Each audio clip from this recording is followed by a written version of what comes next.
저희는 하나님을 고백할 때 이런 문구를 사용하곤 합니다. 아브라함의 하나님, 이삭의 하나님, 야곱의 하나님. 이렇게 누구의 하나님으로 이어지는, 쉽게 말해서 족장시대의 대표이자 복의 상징처럼 인식되어지는 인물들입니다. 그러나 이들도 우리와 성정이 다를 바 없는 피조물이었음을 우리는 기억해야 합니다. 사람에게는 호와 불호가 있습니다. 개인이 가진 기질과 개성으로 인해 누구에게는 좋게, 누구에게는 좋지 못하게 비춰지기도 합니다. 개인의 어떤 삶을 조명할 때에 그 삶의 좋은 점과 나쁜 점이 보이기도 하죠. 평가는 제마다 각각 다를 수 있다라는 겁니다. 어릴 때 저희 집에 어머니가 기독교 서점에서 사오신 한 쪽지 같은 게 있었는데요. 한번 보여주시면 이런 게 있었습니다. 록펠러 어머니의 10계명이라는 걸 화장실에도 붙여 놓으시고 제 방 책상 앞에도 붙여 놓으시고 꼭 이렇게 붙여 놓으시더라고요. 제가 이렇게 록펠러에 대해서 이렇게 깊이 있게 탐구하고 자서전을 읽고 이런 상황은 아니었지만 어쨌든 어린 저는 어렴풋이 그가 굉장히 큰 부호였고 그런 그에게 어머니의 10계명 아래에서 그가 성장했고 부호가 되었다라고 이제 보이지 않는 뉘앙스로 어머니가 저에게 메시지를 던지시는 거죠. 너도 저렇게 살아야, 네, 아시겠죠? 네. 그의 재산을 오늘의 통화 가치로 바꾸어 계산해 보면 400조 정도가 된다라고 이야기합니다. 별로 감흥이 없잖아요. 저희 경쟁 상대도 아니고 돈이 굉장히 많은 사람이었구나 이렇게 생각을 합니다. 하나님을 잘 섬기는 가정에서 신앙의 유산을 물려받아 하나님을 잘 섬기면서 복받은 자로서의 삶을 조명하며 한국 교회 강단에서는 그에 대한 이야기들을 수없이 선포해 왔습니다.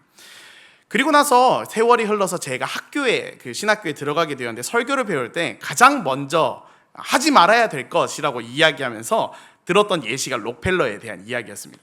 절대 강단에서 록펠러와 같은 삶을 조명하며 예시로 들지 마세요. 굉장히 당황스러웠죠. 저는 록펠러를 눈앞에 두고 이제 자라왔었는데 이 록펠러를 절대 두지 말라. 거기에 대한 근거로 이런 이야기를 교수님이 하셨습니다. 그는 악랄한 기업가였습니다. 뇌물과 리베이트로 쌓은 소위 검은 돈으로 그 자리 가운데 오를 수 있는 사람입니다. 그 검은 돈으로 정경유착은 당연한 것이며 모든 수단과 방법을 동원하여 경쟁 기업을 박살내고 독점으로 더 많은 부를 추구했던 사람입니다. 나아가 노동자들을 탄압하는 자본주의의 나쁜 쪽으로 정점을 찍은 인물인데 그의 메시지가 강단에서 선포된다면 과연 덕이 될까요? 라는 이야기를 하셨습니다. 당시에 록펠러가 살아갈 그 당시에 미국 교회에서는 그를 향한 비난의 목소리가 굉장히 많이 흘러나왔다라고 합니다. 그런데 한참이 지난 우리나라 교회에서 그에 대한 포장지를 바꿔서 설교의 도구로 사용하고 있기에 목회자는 설교의 예화를 준비함에 있어 더욱 신중을 기해야 한다라는 수업의 내용이었습니다. 그런데 록펠러의 인생은 굉장히 나쁜 면이 분명히 있습니다. 그러나 나쁜 면만 있는 것도 아니다라는 것을 후에 알게 되었습니다. 록펠러가 60세가 되던 1913년도에 록펠러 재단을 설립하여서 사회를 위해 일하기 시작합니다. 일부에서는 잔혹한 독점 자본가의 이미지를 세탁하기 위해서 세금을 피하기 위해서 복지재단을 설립한 거다라는 평가를 하기도 하지만 그러나 그가 남긴 것을 바라보면 그런 단순한 도식으로 설명하긴 어려울 것 같습니다. 미국의 시카고 대학을 록펠러가 설립했고요. 록펠러 연구소와 록펠러 재단이 계량 품종을 통해서 개발도상국의 식량 문제를 해결하려고 했습니다. 다양한 치료제를 개발하고 보급해 왔으며 나아가 국제 협력과 세계 평화를 목표로 하는 뉴욕에 유엔 본부가 있는 그 땅을 록펠러가 기증하게 됩니다. 그리고 링컨 센터, 미국의 현대 미술관들을 통해서 많은 것들, 그리고 5천여 개가 넘는 교회를 록펠러가 세웠다라는 이야기를 합니다. 록펠러의 좋은 점 그리고 록펠러의 나쁜 점 분명히 있을 수 있죠. 그런데 우리는 이 단순한 어떤 도식으로 록펠러를 절대 존경해서는 안 된다, 록펠러를 존경해야만 한다, 이런 단순한 도식으로 이야기할 수 없다라는 겁니다. 존경받을 만한 사람인지 비난받을 사람인지 우리가 한 사람의 인생을 조명해 본다면 그 사람의 삶이 오롯이 다 아름다울 순 없다라는 것을 우리 삶을 돌아볼 때도 기억할 수 있습니다. 칭찬받을 부분도 비난받을 부분도 인생에는 분명히 존재한다라는 거죠. 정도의 차이는 있겠지만 부족한 자에게도 칭찬받을 일이, 칭찬받는 자에게도 비난받을 일이 있기 마련입니다. 이런 맥락에서 성경이 우리와 같은 성경의 인물들도 마찬가지입니다. 성경은 위인전이 아닙니다. 때론 본받아야 할 모습으로, 때론 반면교사를 삼아야 할 모습으로 드러납니다. 그럼에도 불구하고 우리에게는 선입견이 있습니다. 야곱과 에서라고 한다면 당장의 에서는 무식하고 나쁜 놈, 야곱은 지혜롭고 착한 놈으로 인식되고 있을지 모른다라는 겁니다. 과연 하나님께서 오늘 성경 본문 말씀을 통해서 출애굽한 이스라엘 백성들에게 들려주며 장자의 권리를 가볍게 여긴 에서가 맏아들의 권리를 잃어버리는 것이 당연한 결과이고, 그것을 소중하게 생각하고 그것을 가치 있게 생각했던 야곱이 죽 한 그릇으로 그것을 빼앗아 온 이 행동은 복을 받을 만한 행동이라는 것을 가르쳐주고 싶어서 이 내용을 담았을까 우리는 고민해 보아야 합니다. 그 본의를 알기 위해서 우리는 야곱의 모습을 면밀히 바라보면서 나의 삶 가운데 야곱의 모습을 투영해 보아야 합니다. 조금만 생각해봐도 야곱의 이미지가 바뀔 수 있습니다. 가지지 못한 것을 무분별하게 갈망하고 이미 소유한 자를 시기하고 질투하는 경쟁자로 여기는 집착하는 사람의 모습이 야곱입니다. 야곱이라는 이름이 뒤꿈치를 잡다라는 뜻이죠. 길을 가는 사람의 뒤꿈치를 잡으면 어떻게 되겠습니까? 저는 조금 끌려갈 수 있겠으나 앞에 가던 사람은 넘어지기 마련이죠. 당황스러움을 넘어서서 앞에 가던 사람은 넘어지게 돼 있습니다. 나를 위해서 앞 사람을 경쟁하고 넘어뜨릴 수 있는 나의 어떤 안위만을 위해 사고하고 살아가는 것이 야곱일지 모른다라는 거죠. 내가 집착하고 있는 것을 쟁취하고 얻기 위한 수단과 방법을 가리지 않는 것이 야곱입니다. 27절 말씀에 보면 이렇게 기록합니다. 그 아이들이 장성함에 에서는 익숙한 사냥꾼이었으므로 들사람이 되고 야곱은 조용한 사람이었으니 장막에 거주하니 라고 기록합니다. 야곱이 자라는 모습을 이렇게 소개하죠. 장막에 거주하는 조용한 사람. 이 조용한 사람이라는 단어가 히브리어로 흠결이 없는 사람이라는 뜻으로 직역할 수 있는데요. 야곱은 그런 좋은 사람, 흠결이 없는 사람이야 라고 받아들일 수 있겠지만 장막에 거주하는 사람이 어떤 흠과 결이 생기겠습니까? 밖에 좀 나가서 뛰어놀아야 다치고 오고 어떤 사회적인 트러블이 생기고 그렇게 해야 흠과 결이 생기는데, 장막 안에 거주하면서 가만히 있는, 조용히 있는 그런 야곱에게 어떤 흠과 결이 생기겠습니까? 그럴 여지조차 주지 않는 삶을 야곱은 살아가고 있었다라는 겁니다. 그들은 어떤 농경을 이루며 살아가던 시대도 아니었습니다. 아브라함에서 이어진 목축이 그들의 업이었죠. 그렇기 때문에 사실 집에서는 딱히 할 일이 많지 않습니다. 바깥에 나가서 어떤 일을 해야 했죠. 오히려 그들 가운데 위협은 들에 있는 포식자들이 그들에겐 위협이었을지 모릅니다. 여러분들 요즘 덥죠? 제가 완전한 육식인이거든요. 반찬 중에 고기가 없으면 밥을 먹지 않은 것 같은 느낌이 드는데, 낮에는 더워서 밖에 잘 나가지 않습니다. 포식자들도 낮에는 더워서 나가지 않습니다. 마치 저처럼요. 해가 지고 더위가 가시면 그때 포식자들이 양떼를 위협하겠죠. 동물들도 마찬가지입니다. 유대 광야의 그 뜨거운 태양 아래에서 밖으로 나오지 않고 밤이 되면 뉘엿뉘엿 나오기 시작하죠. 그러면 에서의 삶은 어떤 삶이었을까요? 낮에는 열심히 양들을 돌보고 양들을 케어하는 삶을 살았겠죠.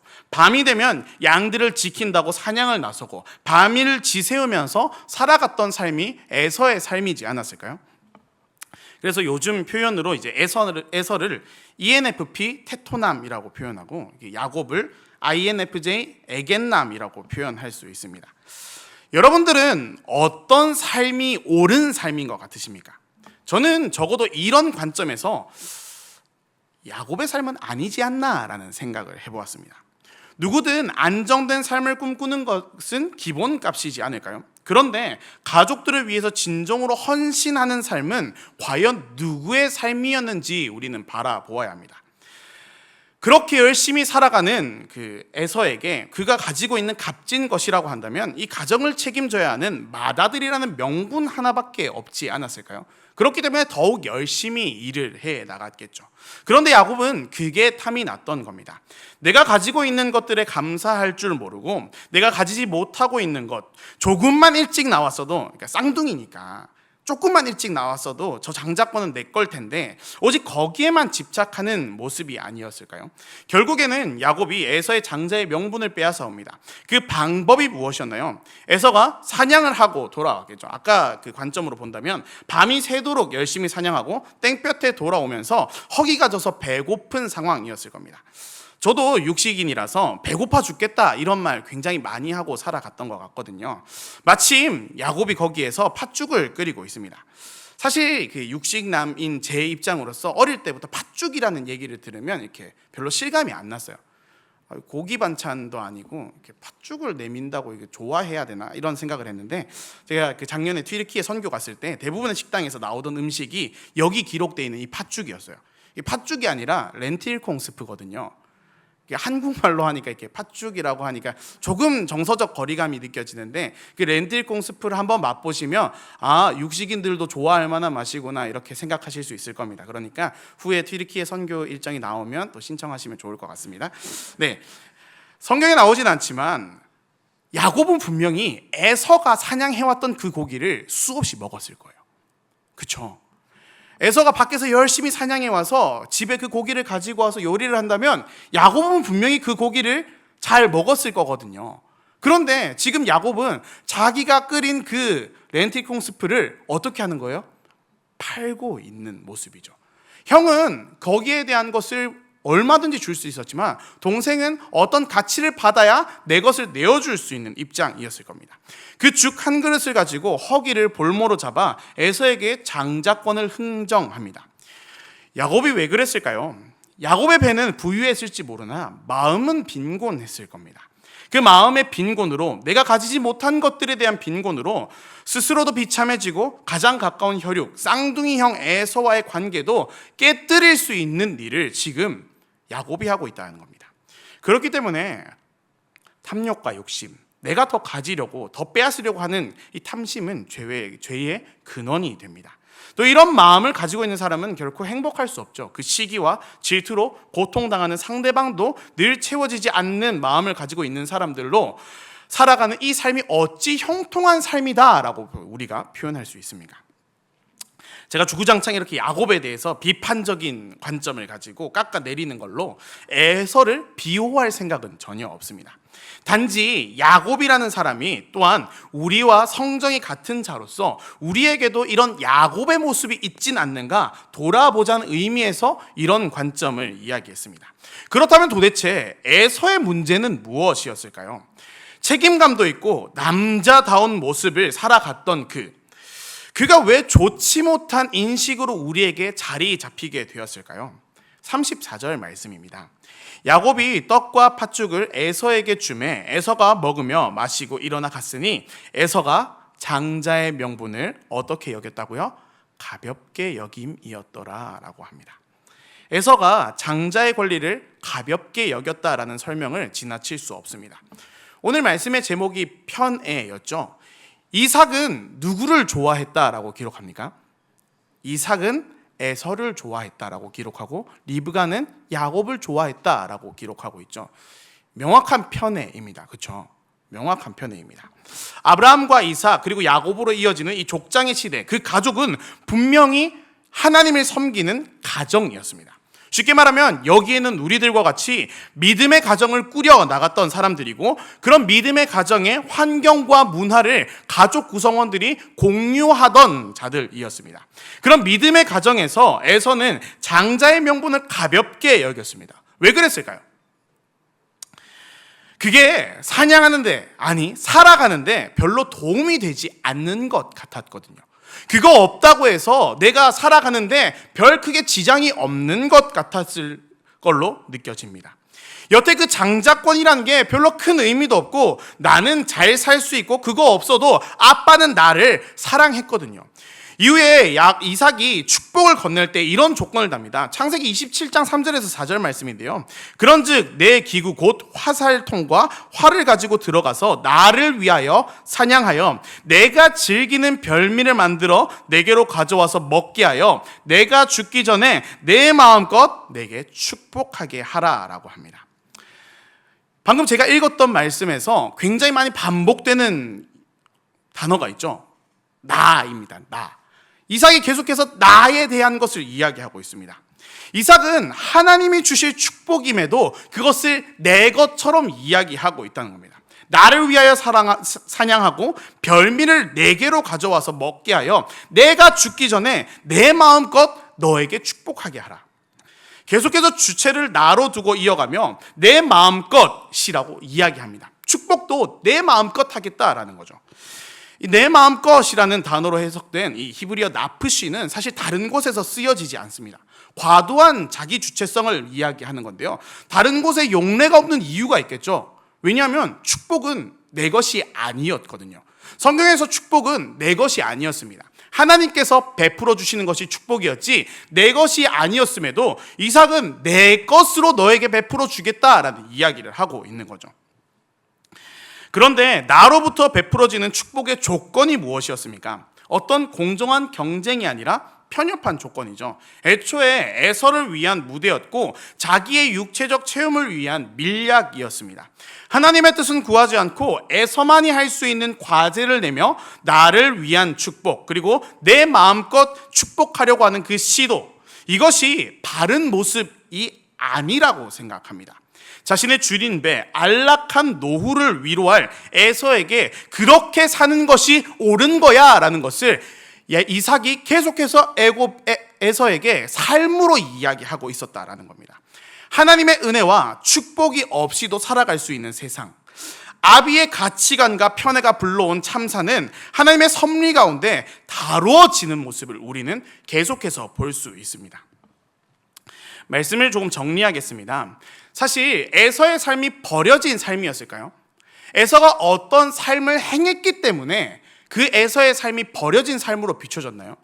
앞서 말씀을 보시면 에서가 어떤 행동을 해서가 아니라 에서는 뱃속에서부터 이미 결정된 채로 그곳 가운데 나왔습니다. 큰 자가 작은 자를 섬길 것이다. 에서의 어떤 외형, 에서의 어떤 태도, 그런 것이 구원의 결과로 미쳐진 게 아니었습니다. 그렇다면 우리는 이렇게 질문할 수 있죠. 그렇다면 정말 하나님께서는 에서를 애초부터 버린 것이었을까요? 저는 그렇게 생각하지 않습니다. 결국 예수 그리스도를 통해서 전 인류의 구원이 이 세상 가운데 도래할 그때까지 하나님께서는 여전히 에서를 향한 그 손을 멈추지 않고 계시다는 것을 우리는 기억해야 합니다. 우리는 삶을 대할 때에 어떠한 태도와 삶으로 우리의 자녀들을 키우고 싶으십니까? 우리는 믿음의 가정 가운데 아이들을 키우는 데 있어서 어떤 아이로 크길 원하고 계십니까? 만약 여러분의 가정 가운데서, 믿음의 가정 가운데서 두 아이가 태어나 점점 자라는데 한 아이는 세상적으로 탁월하고 공부를 잘하고 엄마 아빠 혹은 한쪽에 인정을 받으며 책임감 있는 모습으로 사회에서 꼭 필요한 존재처럼 살아가지만 눈에 보이지 않는 하나님의 축복에는 별 관심 없는 그런 자녀로 키우고 싶으십니까? 아니면 소심해서 공부도 잘 못하고 엄마 아빠에게는 금쪽이와 같은 어디 내놔도 마땅히 쓸데없는, 그러나 야비하게 형에게 기어오르지만 이번에는 축복받겠다며 교회 수련회는 꼭 가겠다고 하는 그런 아이들로 키우고 싶으십니까? 내일부터 그 중등부, 고등부, 그리고 이후에 그 초등부 수련회가 열리게 되거든요. 매년 수련회를 준비하면서 마주하는 적응되지 않는 어려움이 있습니다. 그것은 믿음의 가정과의 전투입니다. 믿지 않는 자들이 오겠다라고 하는 것은 생각보다 허들이 높지 않습니다. 하지만 믿는 자들의 가정과의 전투는 굉장히 어렵습니다. 그때마다 이게 영적인 시험이구나 마음을 다지며 기도하곤 합니다. 학원에 가야 한다. 그 학원비가 얼마인 줄 아냐? 여태까지 계속 가지 않았냐? 이번에는 안 가도 되지 않냐? 그런 부모의 회유에, 그 회유 가운데서 아이들은 혼란함을 느끼게 되죠. 내 인생에 하나님의 축복보다는 내 실력이 더 우선돼야 되는 것은 아닌가? 하나님의 축복보다 나의 실력은 오히려 더 존중받아야 될 것. 결국 하나님의 축복이 별로 가치 없는 것으로 전락해버리고 만다라는 겁니다. 우리는 어떤 마음으로 자녀를 양육해야 합니까? 어떤 가치로 편애하고 어떤 가치를 우리는 편애하고 소비하고 있습니까? 하나님의 가치입니까? 아니면 세상적 가치입니까? 우리는 믿음의 가정을 꾸리겠노라 하면서도 이미 자녀들을 하나님 없이도 살아갈 수 있게끔 그런 모습으로 편애하며 살아가고 있을지도 모릅니다. 아니, 내 자녀가 아니라 내 삶조차도 그렇게 만들어 가려고 하는 모습을 자녀들에게 보여주고 있는지도 모르는 사실입니다. 이삭의 내용들을 계속 읽어 내려가다 보면 아브라함과 유사한 내용들을 많이 담고 있는 모습을 볼 수 있게 되는데요. 결국 이삭은 아비였던 아브라함의 그 뒷모습을 따라간다라는 거죠. 결국 자식은 부모의 뒷모습을 따라 살아가고 있습니다. 그렇다면 우리는 어떤 것을 편애합니까? 하나님의 축복을 편애하고 살아가십니까? 아니면 세상적인 어떤 탁월함과 인정을 편애하며 살아가십니까? 어떻게 해야 될지 머리로는 너무 잘 알고 있지만 실전에서 나약한 우리의 모습을 바라봅니다. 내 문제는 주님 앞에 내놓으려고 하나 내 자식은 내 뜻대로 영적인 눈을 가려버린 채 자신의 실력으로 해결하게끔 몰아놓고 있는 우리의 삶은 아닌가 한번 돌아보아야 됩니다. 이 시간 함께 찬양하며 결단했으면 좋겠습니다. 여전히 우리의 삶은 부족해 보일지 모릅니다. 야곱의 삶이 그러했던 것처럼 부족한 삶을 가지고 살아가죠. 하지만 그 부족함 가운데 하나님은 결코 포기하지 않으셨습니다. 하나님의 축복 아래에 있는, 하나님의 그 그늘 아래에 있는 야곱을 주님께서는 계속해서 빚어 나가셨습니다. 다음 세대의 사회적인 실력보다 영적인 안목으로 세워갈 하나님의 나라를 우리는 결단했으면 좋겠습니다. 우리가 믿는 하나님은 신실하신 분입니다. 어떤 세상적인 가치와 탁월함을 넘어서서 하나님께서 신실하게 우리의 삶을, 또한 우리 자녀의 삶을 지도하시고 인도하실 그 분을 높이며 이 시간 찬양 가운데 나아가길 소망합니다.